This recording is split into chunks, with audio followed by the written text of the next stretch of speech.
Assalamualaikum warahmatullahi wabarakatuh. Jumpa kembali dengan OCM Channel. Kelompok provokator Jokowi Endgame dideteksi. Aksi Jokowi Endgame tak terbukti. Mahfud, provokatornya kita temui. Muncul seruan demo Jokowi Endgame. Polisi, lihat rumah sakit hingga kuburan penuh. Polisi sebut demonstran di Bandung bawa molotov gegara disuruh. Newsdetik.com. Kelompok provokator Jokowi Endgame dideteksi. Seruan aksi bertajuk Jokowi Endgame yang ramai di media sosial nyatanya tak terbukti. Pemerintah telah mendeteksi kelompok provokator yang memperkeruh situasi untuk menuntut Presiden Jokowi mundur. Seruan aksi bertajuk Jokowi Endgame sedianya dilakukan pada Sabtu 24 Juli. Namun aksi yang rencananya diisi dengan long march dari Glodok sampai Istana Negara tidak terjadi. Menko Polhukam Mahfud MD sempat menanggapi soal seruan demo yang bergema di media sosial. Mahfud menyoroti kelompok tak murni yang ingin memanfaatkan situasi. Ada kelompok murni dan ada kelompok tidak murni yang masalahnya itu hanya ingin menentang saja. Memanfaatkan situasi, kata Mahfud MD dalam konferensi pers terkait situasi politik dan keamanan disiarkan kanal YouTube Kemenko Polhukam RI Sabtu 24 Juli. Mahfud menjelaskan kelompok murni ini bertolak belakang dengan kelompok tak murni.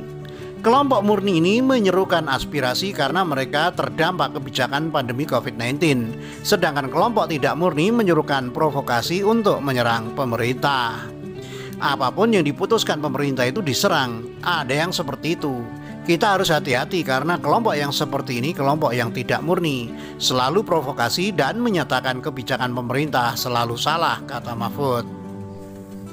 Mahfud menegaskan pada prinsipnya pemerintah terbuka terhadap aspirasi masyarakat. Penyaluran aspirasi di kala pandemi COVID-19 menurutnya sebaiknya disampaikan lewat jalur yang sesuai dengan protokol kesehatan COVID-19.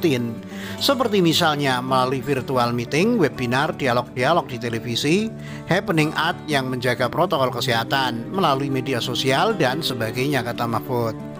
BIN deteksi kelompok provokator. Pernyataan hampir serupa disampaikan Deputi 7 BIN Wawan Hari Purwanto. Wawan menyebut ada kelompok-kelompok yang memiliki kepentingan untuk sengaja memprovokasi rakyat untuk berdemo di tengah situasi pandemi saat ini. Wawan awalnya membahas terkait unjuk rasa yang memang dilindungi oleh konstitusi namun sangat berbahaya jika dilakukan di tengah situasi saat ini. Demonstrasi atau unjuk rasa merupakan bagian dari penyampaian aspirasi yang dilindungi oleh konstitusi. Namun demikian, aksi demonstrasi di masa pandemi COVID-19 sangat berbahaya dan tidak mencerminkan jiwa patriotis. Karena negara dan seluruh elemen bangsa saat ini sedang berperang melawan penyebaran virus corona, kata Wawan saat dihubungi Minggu 25 Juli. Wawan mengatakan aksi di tengah situasi saat ini yang juga berdasarkan penjelasan pakar dan kaidah sains berbahaya dan cenderung memunculkan klaster baru. Karena itulah pemerintah menerapkan kebijakan PPKM untuk membatasi kegiatan itu demi kesehatan dan keselamatan masyarakat. Aksi demonstrasi di tengah pandemi rentan memunculkan klaster baru penularan COVID-19. Demonstrasi selalu menghadirkan banyak orang dan cenderung mengabaikan protokol kesehatan di tengah ancaman pandemi COVID-19. Cukup banyak orang yang terlihat sehat, padahal di dalam tubuhnya terdapat virus dan bisa menularkan ke orang lain, jelasnya. PPKM yang menjadi sorotan dalam ajakan aksi demonstrasi dibuat pemerintah dengan tujuan untuk memastikan kesehatan dan keselamatan warga. Siapa saja yang berencana untuk melakukan aksi demonstrasi lebih baik menyampaikan aspirasi dengan cara lain, baik secara tertulis ataupun langsung, terlebih disampaikan dengan konsep naskah akademik dan lain sebagainya, lanjutnya. Namun demikian, Wawan menyinggung terkait tetap adanya kelompok yang tetap berupaya memprovokasi masyarakat. Kelompok ini, kata dia, kerap memanfaatkan aksi demonstrasi untuk memprovokasi, memperkeruh situasi, bahkan menuntut agar Presiden Jokowi mundur. BIN terus mendeteksi dan berkoordinasi melalui forum Kominda maupun Forkominda. terkait dinamika penanganan COVID-19, termasuk mengantisipasi adanya kelompok kepentingan yang memprovokasi rakyat. Masyarakat diimbau untuk tidak berdemonstrasi di masa pandemi karena rentan digunakan provokator untuk memperkeruh situasi, membangun ketidakpercayaan kepada pemerintah, bahkan menuntut Presiden Jokowi untuk mundur, ujarnya. Mahfud sebut provokator demo ditemui. Mahfud mengatakan provokator seruan aksi Jokowi Endgame telah ditemui. Misalnya hari kemarin dan hari ini, wah rame ada demo di seluruh Indonesia, akan demo besar-besaran, kepung istana dan sebagainya. Nggak ada itu. Karena apa? Itu provokator-provokatornya kita temui, kata Mahfud dalam diskusi virtual Minggu 25 Juli. Selain itu, Mahfud mengatakan beberapa orang yang ditemukan di lokasi bukanlah peserta demonstrasi. Mereka mengaku berkumpul untuk menonton aksi. Sehingga kemarin yang datang demo itu menyatakan ke saya mau menonton demo, bukan mau demo. Gitu. Karena yang mau memimpin nggak datang dan tidak signifikan, sebutnya. Mahfud menegaskan sejak awal pemerintah tak pernah mengistimewakan kelompok tertentu. Dia pun mempersilahkan jika ada warga yang mengkritisi kinerja pemerintah. Oleh sebab itu mari kita kerjasama. Kita tidak mengeksklusifkan satu kelompok masyarakat. Mari semua bekerja sama. Tapi kalau memang ada kritik-kritik ya silakan saja. Karena kita juga terbuka, tegasnya. Muncul seruan demo Jokowi Endgame, polisi lihat rumah sakit hingga kuburan penuh. Poster seruan aksi bertajuk Jokowi Endgame beredar di media sosial. Aksi massa tersebut rencananya dilakukan pada 24 Juli dengan melakukan long march dari Glodok ke Istana Negara, mengundang seluruh elemen masyarakat untuk turun ke jalan menolak PPKM dan menghancurkan oligarki istana beserta jajarannya. Demikian seruan pada poster tersebut seperti dilihat Detikcom Jumat 23 Juli. Menanggapi hal itu, Kabid Humas Polda Metro Jaya Kombes Yusri Yunus memaparkan kondisi COVID-19 di Indonesia dan khususnya di Jakarta. Masyarakat diminta memahami situasi COVID-19 yang sedang mengganas ini dengan tidak melakukan kerumunan. Lihat rumah sakit, kuburan, udah penuh. Apa mau diperpanjang lagi PPKM ini? Sementara masyarakat mengharapkan supaya bisa relaksasi. Tapi intinya di sini bagaimana masyarakat mau sadar, mau disiplin dari kerumunan, ujar Yusri kepada wartawan di Polda Metro Jaya Jumat 23 Juli.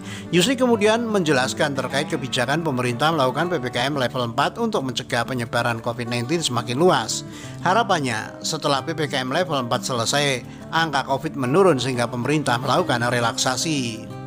Coba bagaimana kalau bikin lagi kegiatan kumpul-kumpul, menyampaikan pendapat di panggung dan membuat kerumunan? Apakah tidak bisa menjadi klaster kerumunan lagi? Tolong teman-teman yang berniat akan melakukan kegiatan penyampaian pendapat, gunakan media sosial dengan bijak, tuturnya. Sampaikan pendapat ke PMJ. Lebih lanjut, Yusri mengimbau elemen masyarakat untuk menyampaikan pendapatnya ke Polda Metro Jaya. Silakan kalau mau menyampaikan pendapat datang ke Polda Metro atau kita terima secara baik-baik. Akan kita terima secara baik. Secara bijak untuk kita bisa hindari kerumunan supaya jangan jadi klaster lagi. Bagaimana kita bisa relaksasi? Kalau kegiatan kerumunan lagi, kasihan rumah sakit, kuburan udah penuh, jelasnya. Yusri mengatakan Polda Metro Jaya siap menerima perwakilan yang akan menyampaikan pendapat. Kami mengimbau tolong teman-teman saudara-saudara kami yang mau melakukan kegiatan kerumunan itu menyampaikan pendapat, sampaikan dengan bijak. Silakan datang perwakilan atau kita selesaikan dengan bijak juga, tuturnya. Lebih lanjut, Yusri mengatakan pihaknya sejauh ini belum menerima adanya pemberitahuan terkait rencana aksi tersebut. Meski begitu, masyarakat diminta tidak turun ke jalan di masa pandemi ini. Polisi sebut demonstran di Bandung bawa molotov ke Garat disuruh. Masa dari kalangan driver ojek online, pedagang dan mahasiswa berunjuk rasa di depan Balai Kota Bandung Rabu 21 Juli. Mereka menolak perpanjangan PPKM di Kota Bandung. Polisi menetapkan satu orang tersangka pembawa molotov saat demo ricuh tolak PPKM di Bandung. Dari hasil penyelidikan diketahui ada yang menyuruh tersangka membawa molotov. Dari bukti hasil chatting HP yang bersangkutan memang sudah disiapkan, sudah memang dibawa. Ada yang memerintahkan untuk membawa pada saat demo, ucap Kasat Reskrim Polrestabes Bandung AKBP Adenan Magopang di Mapolrestabes Bandung, Jalan Jawa, Kota Bandung, Jumat 23 Juli. Adenan mengatakan pihaknya akan melakukan pengembangan terhadap orang yang memerintahkan membawa molotov itu. Menurut dia, penyidik sudah mengantongi identitas pelaku. Akan kita kembangkan ke yang memerintahkan itu, identitasnya sudah kita dapat, tuturnya. Terkait Molotov ini, Adnan mengatakan pihaknya mengamankan 6 orang. Dari 6 orang, 1 orang berinisial H terbukti bersalah. Dari hasil keterangan sementara, yang bersangkutan memang yang membuat bom Molotov tersebut dan direncanakan akan dibawa saat melaksanakan aksi Unras di Balai Kot dan di Gedung Sate, kata dia. Seperti diketahui, polisi mengamankan sejumlah massa aksi demo tolak PPKM darurat di Bandung. Polisi menemukan ada massa yang membawa Molotov. Selama kita melaksanakan pembubaran ditemukan bom Molotov yang dipersiapkan oleh kelompok mereka, ucap Kapolrestabes Bandung Kombes Ulung Sampurnajaya di Gedung Sate, Jalan Diponegoro, Kota Bandung, Rabu 21 Juli. Dari foto yang beredar, terlihat sejumlah pemuda duduk di lantai. Di depannya terlihat ada 4 botol kaca bersumbu dan 1 botol air mineral berisi cairan berwarna hijau. Demikian, wassalamualaikum.